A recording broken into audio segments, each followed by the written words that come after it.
Hello everyone, welcome to Hook, Line and Sinker for another week. Today coming to you from the beautiful, the rugged, the glorious Florio Peninsula here in South Australia. It is nice, it is nice. We've made quite a large journey towing the bar crusher here. Yep. And our journey's not over yet because we're about to put the boat in the water and then go for 30 miles out to sea to a place the locals call KI. Yes, KI. For the rest of us is Kangaroo Island, a very, very famous place here in South Oz, yes. And the prospect of some really top hole fishing action.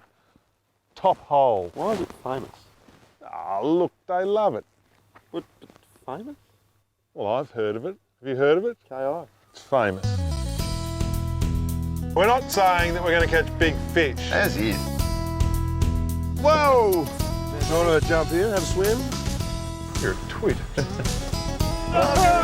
I'm on a dam! It's a point well made, although you didn't make it that well. I love it, I love it. I think we bogged. That's not different. No.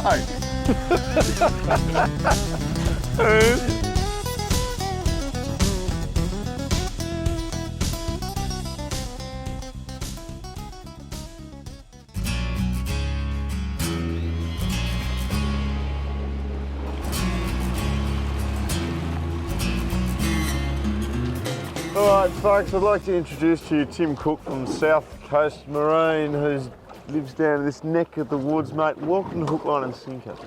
Thanks mate, how you going? What on earth are you doing? Dragging us out 30 mile. Do you know how long it takes to go 30 mile in your boat? It took us more than an hour. What are you doing? What do you mean? What, I mean, how many fish did we drive over to come to this spot? Bugger all. Bugger all. Righto, well, that is Kangaroo Island in the background. Yep. Beautiful part of the world down here. Mate, just tell us a bit about what we're going to be doing today. Pretty much, we're sitting here fishing for whiting to start with. Hopefully, as the tide turns, the snapper should turn on. And yeah, basically we'll be hoping to catch maybe a shark if we're lucky. If we can't find any fish, we have to go somewhere else. We have to go, so you do a bit of driving around in your boat down here, don't you? Exactly, so we could be doing 30 or 40 miles. 30 or 40 miles, and then we've got to go back. So we could be in for a 100-mile day. Exactly right. Lucky we've got the beautiful Yamaha and the bar crusher. Let's see how we go. We've anchored on our first spot, spot number 1. Will we catch a fish here? We definitely will. Oh, yeah, we caught a fish. You know, we caught a fish. Yeah, definitely caught a fish here. Oh, that's not too bad a fish either. Not too bad a fish. Oh, it's not a terrible fish. Oh, that's a snapper, I reckon. That's a little snapper.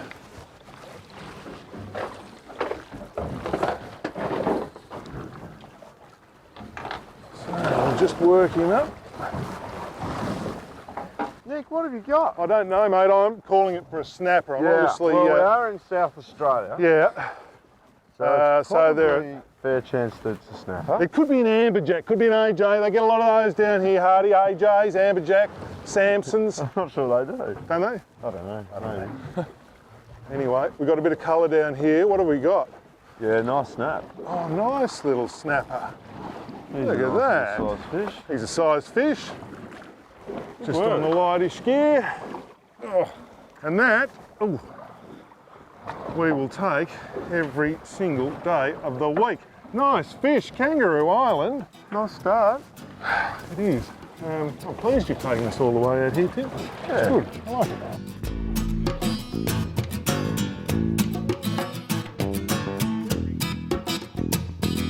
Oh, now, this is, wow, reasonable fishing because I haven't been here for long.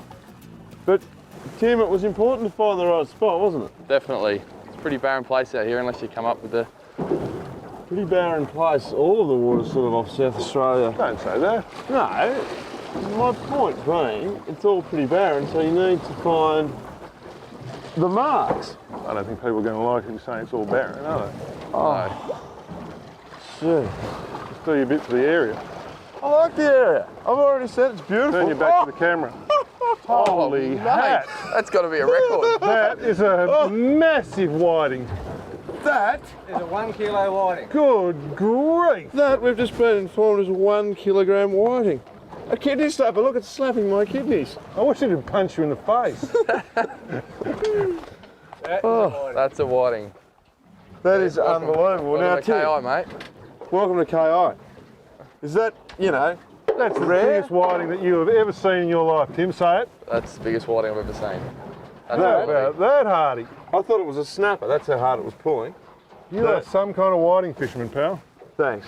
Oh, so you started by bagging me in this bit. The and wizard. then now you think that I'm good. Well, no, I've always thought you were good, but I'm somewhat impressed by that. Look at that.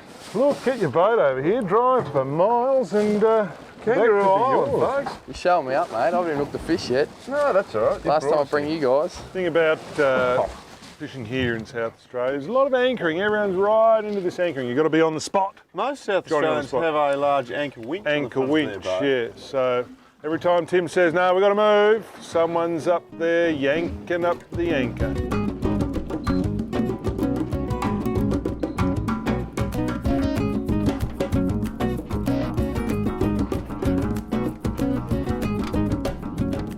What have you got, mate? Small snapper, I think. Snapper or a white? Could be a monster whiting like yours, mate. Yeah, I reckon it is. reckon. No? it's a good whiting. Good whiting. Oh, it's it's a a beautiful very, very VV look at that. solid whiting. That is outstanding. Now, whiting, pretty good in the pan. Beautiful, mate. One of the best eating table fish in South Australia.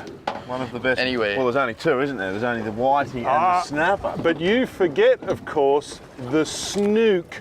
Now, Tim, would you rate the King George whiting over and above the snook I as a wouldn't even- table fish? I wouldn't even put it in the same category. Very good. Definitely not. We're on the same page then. Yep, that's for sure. Want to pull the anchor up? No. No. I think we'll stick it out for a bit.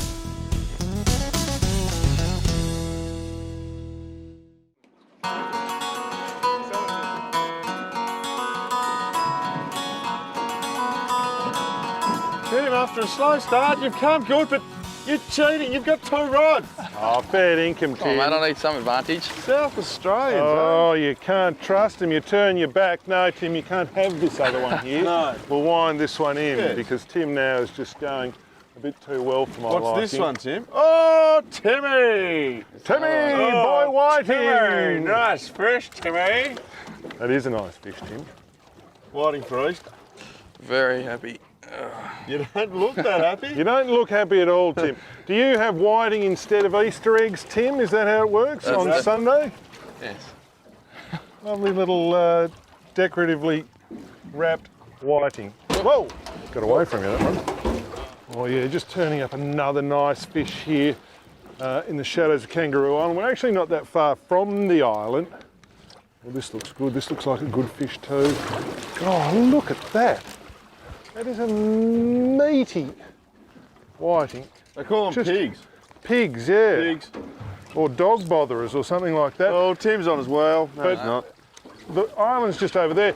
Now, so incidentally, you can go to Kangaroo Island and then come out here not far, or conversely, you can drive as we did 30 miles out here. The reason I don't go there is an interesting cultural fact, Andrew. The Kangaroo Island ferry is a significant cultural place. Indeed, items of cultural significance, and we're at Kangaroo Island. We could have chosen the history of Kangaroo Island, Yep, the to do. whaling, Yeah. all that sort of stuff, but Because it is there is a lot of history in the area. no. Oh, but no, we've chosen this. To point this out to you, this is the Kangaroo Island ferry, which takes you on a nautical voyage of discovery, 13 miles. You can Now- actually see where it goes to. Um, Not that far, I could throw a stone. but Yes. the interesting point about it, the locals claim, and I don't know whether this is true, so I don't want to be sued by the people that run this, but No. they claim it's in the top 3 most expensive ferries anywhere in the world. Yeah, $550 or thereabouts to get our car and boat over to Kangaroo Island and back. That's 26 miles. Or you can do what we've done and drive your own boat over there. The most expensive ferry in the world? Or one of the top It's in the top three, Top apparently. three. The distance It's it not has bad. to travel. Quite significant. We're going to get sued now. Tim, we've got a double hookup. Can't get much better than this, mate. It's pretty good, I must admit. It's absolutely outstanding fishing. Look at that, another, oh, you know, Good mid-40 size whiting. What have you got? Quick, quick, quick, get it up. Yeah. How about that? Now, I know a lot of Victorians who would just be very excited about catching fish like that.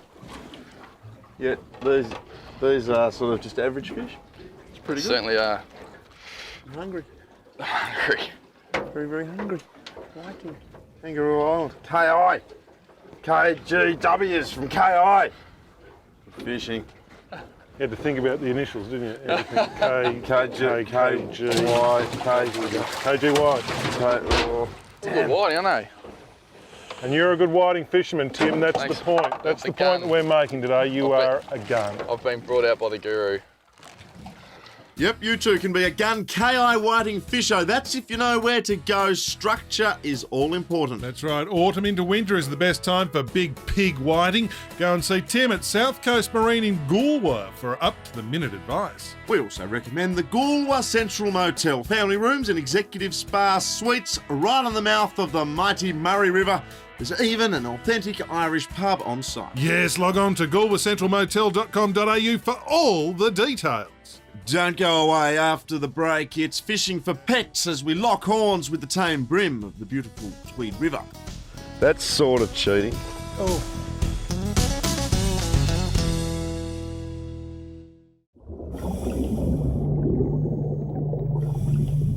The Deep End, brought to you by the University of Tasmania. Some people call them rats of the sky, but gulls are one of our only 2 native seagull species in Australia. And what's the impact on them of feeding them your leftover fish and chips?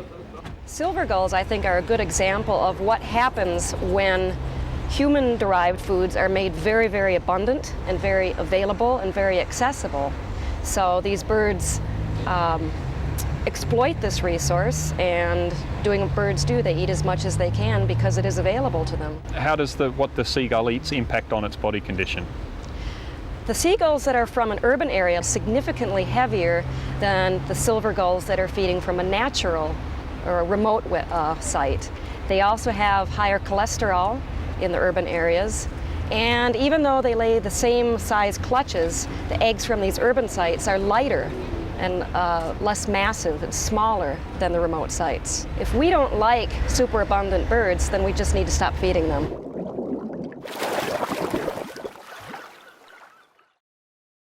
Welcome back to Hook, Line and Sinker, everybody. We are on the border of Queensland and New South Wales, and this is the beautiful Tweed River. Condong is the place that we're at. Condong. Sounds strange, isn't though? This is where the sort of Tweed starts to run fresh under the shadow of Mount Warning over there. Warning. Warning. And there are a myriad of species here apparently for the astute angler. There are. Now we're at Condong today because it offers protection. It's windy from the wind. Upper reach is windy. Pays to be safe.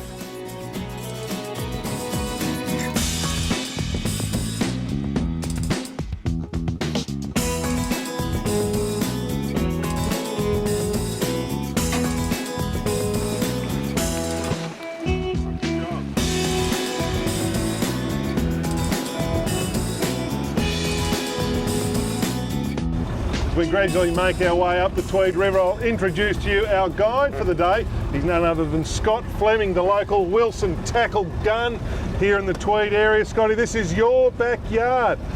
What are we hoping to catch today? Hey, the Tweed holds a pretty good variety of fish. We're hoping to get a bit of a mixed bag for you guys. Yep.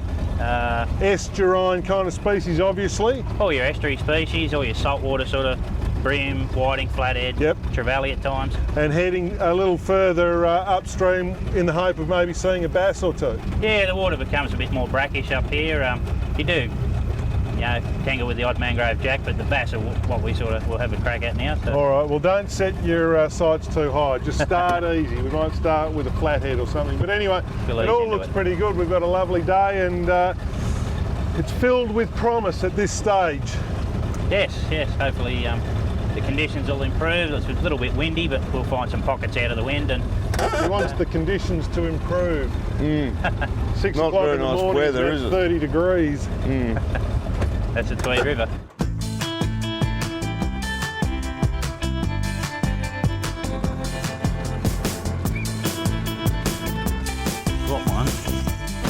Got one? Yep. Oh, Scotty, you're on. Oh, what a Gee, that's a lovely good fish. You've That's got a an audience, beautiful Scotty.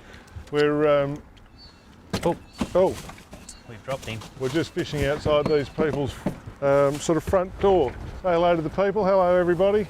Just stealing one of your bream. Put it in the bottom of the boat. But well done, Scott. So that's a smallish bream, Tweed River bream. It's a start. We'll work on it from here. Righto. Onwards and upwards, but well done. You've got a little prawn style soft plastic there. With soft plastics, where do you start? For people who are wanting to give this a go, what would be a good all-round, this is my first go at soft plasticing, what am I going to put on? Because there's a lot of choice out there. Oh, mate, there's heaps of different choices now. They all work from time to time. Yep. These are the ones, prawn shapes, little wriggle tail things like this. Yep. As long as they're small, keep them to that 2 or 3 inch sort of stage. That covers your brim, covers a wide range of fish. So start small and work up. Yeah, work a few different colours. I've got a natural colour, you've got a more Fancy colour. brighter colour there, but Righto.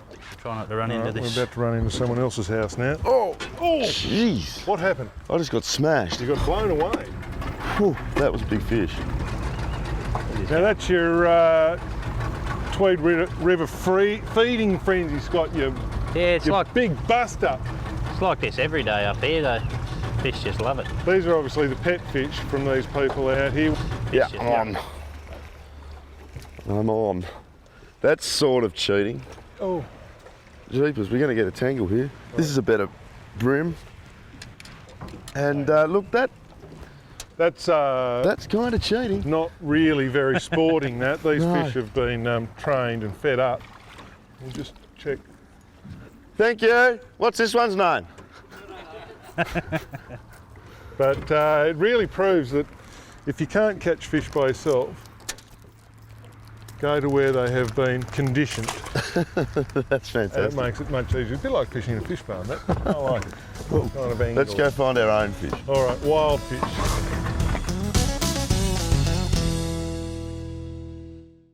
All right, we're talking tackle now, and I'm joined by Cord Lucas, who is the genius behind Wilson Rod's rod design. Cord, welcome back to our program. Thanks, Nick. Now, mate, today we are talking about what is an Australian tradition, that is surf fishing, and the range of Wilson rods to fit that bill. Yeah, we have a 3-tier range in our surf rods. Yep. We've got the entry-level Australian milk rod, which is your heritage. Yes. Then followed by the Supergraph. Which I'm holding here. Yep. And then to the top level, which is the live fibre. Now, what makes a good surf rod? What makes them work? I think what they're made out of, ours are based on an epoxy cloth. Yep. Good guides, reel seats the right way up, and grips in the correct position. Now, obviously, you've provided a range, so there's something for everyone, and also there's a reel seat to fit every particular reel. Yeah, that's right. We've got the low mount, which is for an LV, the medium mount, which is for a threadline reel, and of course the overhead wheel, the one you got there. Wilson Surf Rods, an Australian tradition made by the Australian Tackle Company.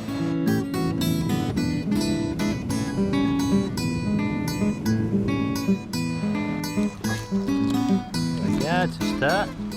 It's a start, Scott, it's a start. This, What is it? I believe it's a little bream, isn't it? Tiny brim. This. Little tiny brim. But as you can see, all we're doing is basically casting our lures into this sort of bit of structure that's all the way along here on the Tweed River. Beautiful homes, Andrew. It's quite good. We're sort of sticky beaking, Nick. Yeah, we are. You get a good look at everyone's house. I quite Yeah. like that one. Nice big block. But, little bream. Not a lot of big fish. We might move a little further up the river and chase a better class. A better class, a better quality of fish, you'd say. At least that one's wild. There's You one. got Scotty. bream. Feels a bit different to a brim. Well, that's because it's a flathead. Little Flat flatty. and a nice one too. Do you want the net? Now, you were pretty sneaky then, Scott, because Yeah. you said to us boys, you said, work the structure, that's where the fish are. Where do you cast out in the middle? Yeah, Do you want to tell us about that? I'm using a little bit heavier sort of head. We'll probably drop him here, but Oh, he's all right. Nice fish. only light leader. But nah, a bit heavier head. I flicked out into the deeper water here. He's only a little one, but it's another species on the board. There's 2 out of the road. Good job. On the rest. Well done. Yep. Go on. Well, you're on. Scotty boy, you're going all right here. Now you're going to have to concede defeat on the bass front. Is that correct? Yeah, mate. You've given up? We've retired bass for the day. And we've come a little closer down to the into the salt water and tied on some larger soft plastics and just working a bit of a sandbank here for your friend the flathead. Yeah, there's a little one there. We're just trying to put a bit bigger lures on, chase a big one along here. Yep. Make it good for the folks at home. But, now, a big one out of here is what? Oh, get a lot of sort of 80 plus centimetre fish along this part of the river, but it's a matter of weeding one out today. Weeding one out. All right.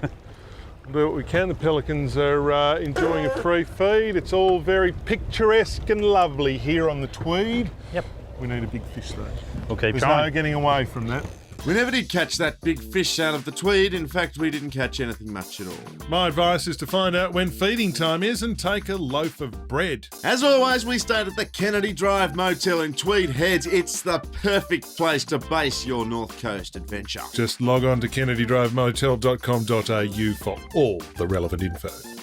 All right, that is the Tweed River near Condong. And Scotty, it's fair to say that we've been beaten. Yeah, mate, the river's got the better of us today. We've put in the hard yards, but you can't win them all. It's been hard work. It has. 9 hours on the water.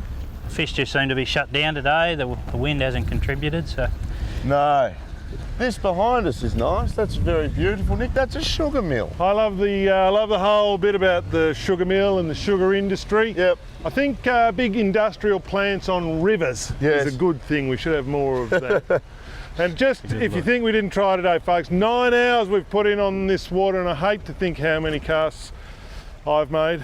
Too windy. Too windy. Sometimes you've just got to say, stuff it.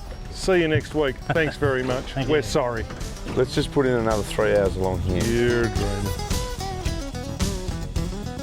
Hook, line and sinker goes to sea in the mighty Bar Crusher 640C. Bar Crusher, smooth, tough, plate aluminium boats. Power comes by the way of the awesome Yamaha F200 4-stroke. Yamaha, make it the heart of your boat. And when we fish, it's with quality Wilson tackle. Since 1946, Wilson, the Australian tackle company. Don't forget to check us out on the web at www.fishnet.com.au.